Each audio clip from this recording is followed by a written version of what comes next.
Halo, perkenalkan nama saya Rizal Manik. Saya mengajar di SD Santa Maria. Hari ini kita akan belajar tentang jenis simbiosis. Nah, anak-anak semua, sebelum kita masuk ke jenis-jenis simbiosis, sebelumnya kalian udah paham belum apa yang dimaksud dengan simbiosis? Simbiosis adalah hubungan timbal balik antara dua makhluk hidup yang hidup dalam ekosistem yang sama.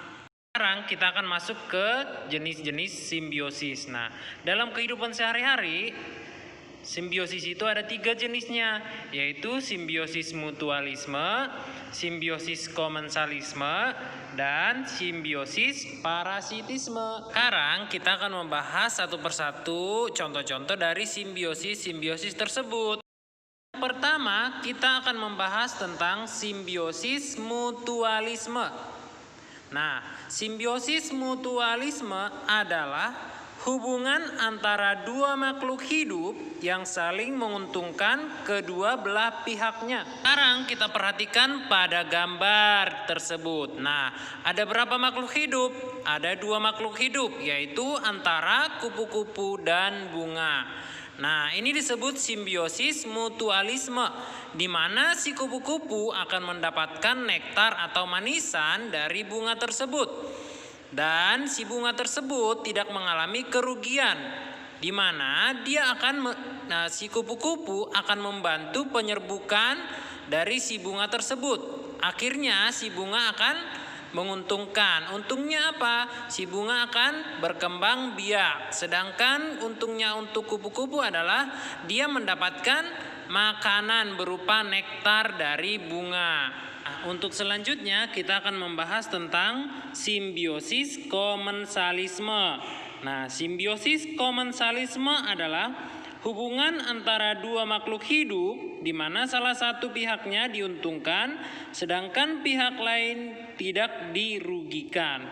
Contohnya kita lihat nih pada gambar, ada bunga anggrek dan pohon mangga, di mana kedua hubungan makhluk hidup tersebut merupakan simbiosis komensalisme, di mana anggrek tidak merugikan pohon mangga yang ditumpanginya.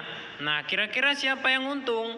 Yang untung adalah si bunga anggrek, di mana dia dapat tumpangan hidup karena pohon bunga anggrek sifatnya menempel pada inangnya. Nah, sedangkan si pohon mangga tidak mengalami kerugian karena si bunga anggrek dapat melakukan fotosintesis. Jadi dia tidak akan mengambil makanan dari hasil fotosintesis buah mangga. Selanjutnya kita akan membahas tentang simbiosis parasitisme. Nah, simbiosis parasitisme adalah hubungan antara dua makhluk hidup di mana salah satu pihaknya diuntungkan, sedangkan pihak lainnya dirugikan. Kita lihat pada gambar, ada tumbuhan benalu dan pohon mangga. Nah, ini yang diuntungkan siapa? Yang diuntungkan adalah benalu. Nah, benalu akan mendapatkan makanan dari pohon mangga atau hasil fotosintesis dari pohon mangga. Nah, sedangkan pohon mangga akan rugi, di mana makanannya akan diambil oleh tumbuhan benalu. Mengapa benalu mengambil makanan dari pohon mangga?